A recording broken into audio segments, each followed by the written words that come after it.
예, 10시 15분 지나고 있습니다. 우리 시장은 조금 주춤거리고 있네요. 뭔가 좀 길을 뚫고 나가야 되는데 조금 쉬는 분위기입니다.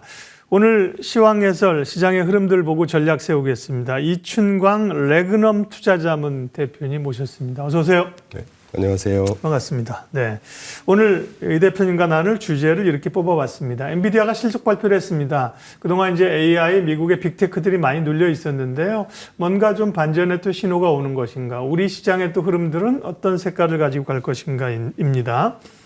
일단 엔비디아가 예상치를 뛰어넘는 실적을 발표했습니다. AI에 대한 빅테크들의 투자 우려감은 이제 좀 불식이 됐다고 봐도 될까요? 그럴 것 같습니다. 네.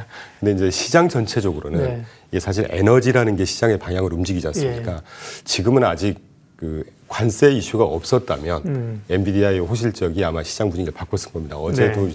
미국 시장 장중에 뭐 S&P 500 지수 기준으로 한 1.3%, 1.5%까지 올랐다가 이제 어제 강요 회의를 최초로 했다는 거지 않습니까? 네. 트럼프가 그때 이제 관세 얘기 계속 부르짖고 하니까 이제 그런 관세에 대한 우려감이 조금 다소 부정적인 그 에너지를 좀 짓눌렀던 것 같아요. 그래서 네. 0.3% 정도로 좀 밀리고 끝났는데, 그럼에도 불구하고 연초 들어서 약간 저는 좀 근거 없다고 생각하는데 네. 이 심리 지수라든가 기대 지표들이 좀 안 좋게 나오면서 그 경기 부진에 대한 어떤 우려감이 좀 많았었는데, 그건 조금 퇴색이 돼가는, 이제 한 발짝 물러서서 봐도 되는 그런 뭐 계기가 아니었나 하는 생각을 하고 있습니다. 네. 엔비디아 실적은 나온 걸 이제 화면으로 잠깐 정리해드린 걸로 가름하고요. 어쨌든 미국 증시가 지난해까지 정말 뭐 나스닥 빅테크들 M7이 시장을 뭐 정말 끌고 오면서 강한 모습을 나타냈는데, 올해는 엔비디아뿐만 아니라 이 미국의 기술주들이 상당히 조정입니다. 그러면 이제 올해는 미국 내에서도 이제 빅테크가 아닌 다른 시장, 다른 주들이 좀 대안으로 떠오를 수 있는지, 그 부분은 어떻게 보세요? 저하고 같은 말씀 질문에 네. 녹여서 해주셔서 네. 반가운데, 제가 참고로 이제 뭐 다른 방송들 하면서 작년 네. 연말부터 방금 앵커님 말씀해주신 네. 내용을 계속 말씀드리고 있습니다. 그 엔비디아 소위 그 M7 빅테크의 네. 종목들이 지금 띄워주시는 그래프를 보시면 하나하나 네. 소개는 안 드릴게요. 네. 2023년 2, 4분기 때부터 분기별 EPS 성장률의 추이를 보여드리는 것인데, 네. 소위 배트맨이라고 하지 않습니까? 브로드컴까지. 네. 하나같이 쭉 하향 안정화되고 있죠. 이게 실적이 저조해진다고 해석할 수도 있겠지만 하향 안정화되고 있고, 이번 어제 발표된 엔비디아도 지난 3분기에, 작년 3분기에 분기별 EPS 성장률이 101%였다가 80%로 이제 안정화되고 있습니다. 그렇게 네. 되면 그동안에 뭐 한 2년 전에 엔비디아 분기별 성장률이 뭐 600%씩 상승했었단 말이죠. 이제 이런 것들을 주가가 반영했다고 하면 앞으로는 이 빅테크들의 주가 감속이 있을 겁니다. 다시 말씀드리지만 이건 주가가 하락을 하고 네. 마이너스로 갈 거라는 게 아니라 이 그러니까요. 공격적인 상승세가 조금 꺾일 거라고 생각을 했고, 반면에 다른 종목들 지금 띄워주시는 S&P 500의 11개 업종별로 지금 자주색이 연초 이후의 상승률이고, 네. 파란색이 최근 일주일 상승률인데, 뭐 위클리보다는 그냥 연초 이후 상승률을 보시면 이게 21일 현재이기 때문에 지금 어제 반영을 안 했습니다. 네. 한 1, 2%포인트씩 올라갔을 겁니다. 그러니까 빅테크에 속해 있는 테크라든가 통신 서비스를 제외한 나머지 업종들이 되게 지지부진했었단 말이죠, 2년 전에. 그래서 지금 보시면 에너지, 필수 소비, 뭐 소재, 유틸리티 이런 아이들이 적게는 3% 후반에서부터 크게는 한 뭐 6% 중반까지 발군의 상승률을 보이고 있다는 측면에서 보면 올해의 키워드는 좀 분산을 해야 되고, 네. 그 소위 집중하는 포트폴리오보다는 다양한 업종이나 종목에 분산하시라는 말씀을 계속 드리고 있죠. 네. 사실 뭐 시장은 항상 뭐 쏠림과 그다음에 언더슈팅, 오버슈팅이 나타나는데 과했죠, 그죠? 7개 종목이 493개 종목을 완전히 눌러버리고, 그죠? 여담이긴 예. 하지만 지난 2년 동안 엔비디아가 650% 가까이 올랐습니다. 네. 2년 동안. 네. 컴파운딩으로 따지면 거의 7, 8배 올랐다는 얘기거든요. 네. 지금의 조정은 큰 대세를 바꿀 만한 그럼에도 불구하고 큰 이 대세 움직임을 바꿀 만한 추이는 아니다. 이익 실현 정도 되는 거 아니겠습니까? 네. 그래도 이제 미국의 사실 기업들의 이익이나 뭐 성장률은 아직은 견조합니다. 소비나 일부 뭐 지표 부진이 있긴 한데, 정책적으로 잠깐 말씀하신 트럼프 행정부의 이 초반에 이 강력한 관세 정책, 뭐 연일 뭘 쏟아내고 있고요. 다만 이제 이전과는 트럼프가 좀 달라진 거죠. 네.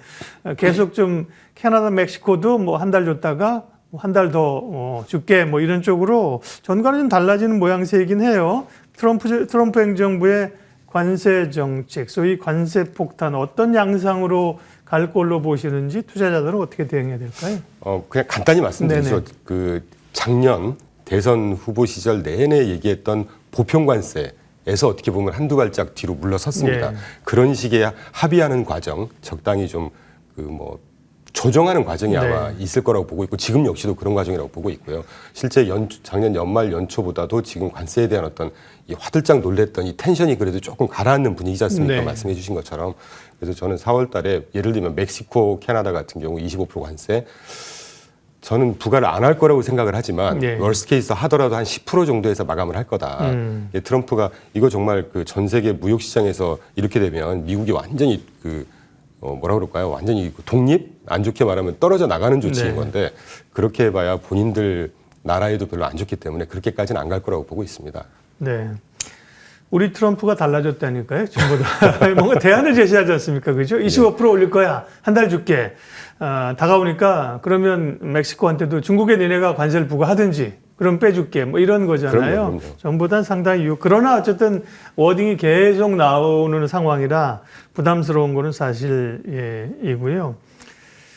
아까도 미국의 이제 빅테크가 작년 같지는 않을 거라. 그게 이제 미국 주식시장이 올해부터 뭐 급락한다, 폭락한다라고 단언할 수는 없지만 적어도 미국만 바라보던 모든 돈이 미국으로 가던 게 올해 좀 달라질 수 있다. 유럽, 뭐 홍콩 이렇게 강하잖아요, 그죠? 이머징 시장.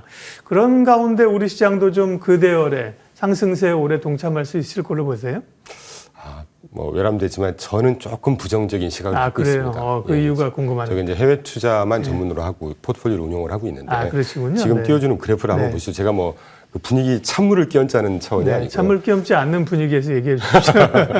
저희는 이제 그 기술적인 측면보다는 네. 차티스트라고 하죠. 네. 펀더멘털 흐름을 갖고 투자 결정을 하려고 합니다. 네. 지금 보시면 그 코스피, S&P 500, HS 홍콩 지수, 그다음에 네. 유로스탁스 50 이게 최근에 이제 발군의 상승세를 보이고 있는 네. 시장의 대표 지수란 말이죠.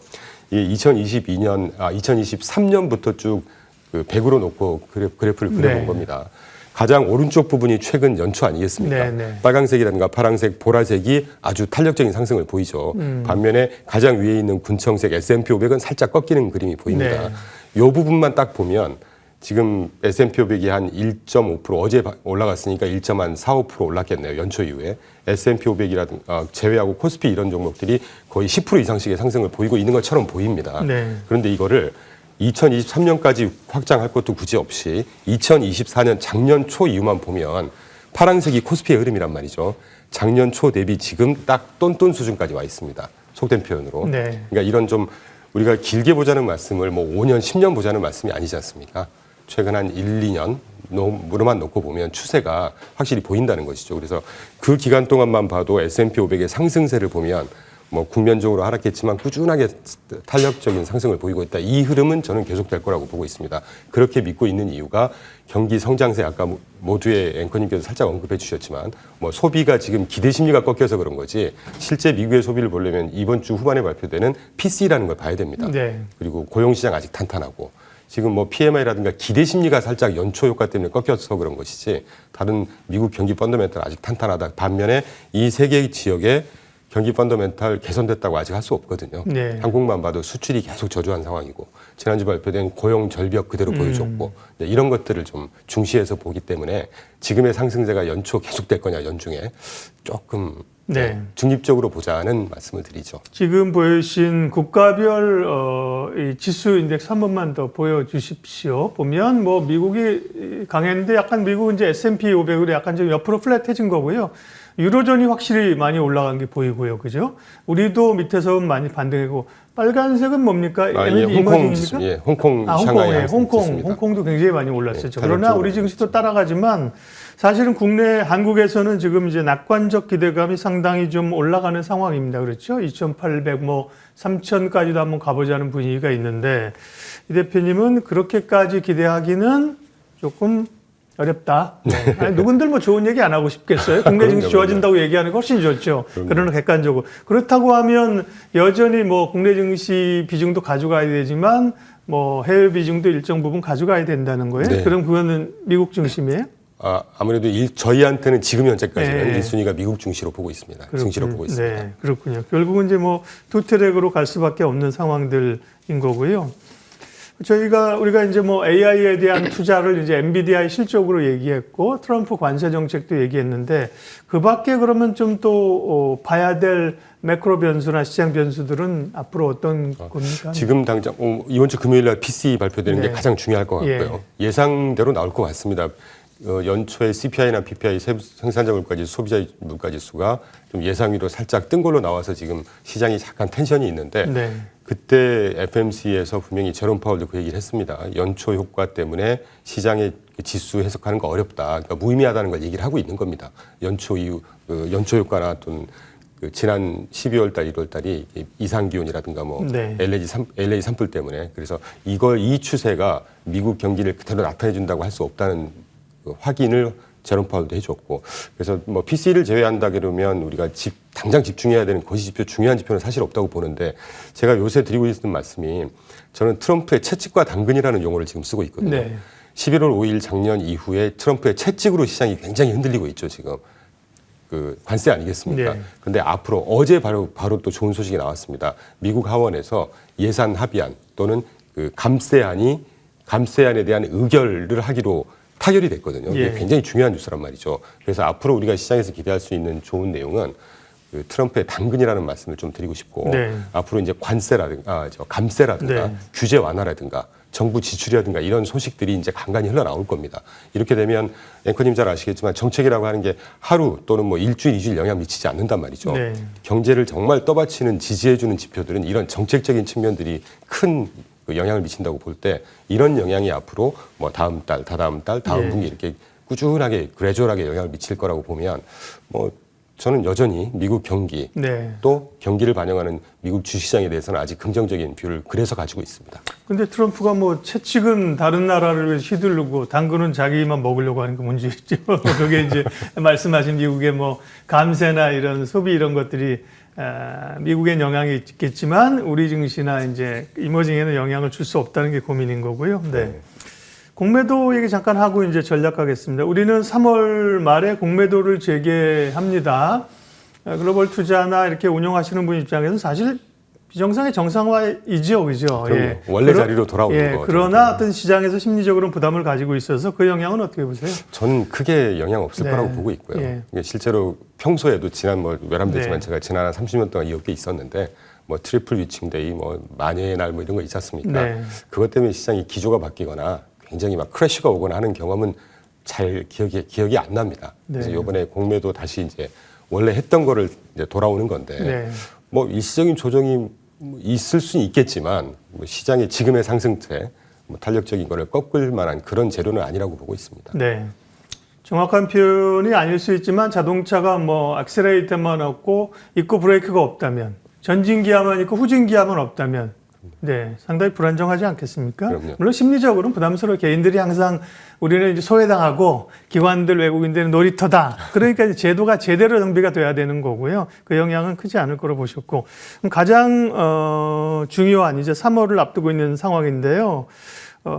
시장 전략과 포트폴리오 아이디어 좀 주십시오. 네. 제가 그래프를 가끔 쓰는 그래프인데 네. 이걸 딱 하나 보여드리면 상징적으로 예. 전달이 될 것 같습니다.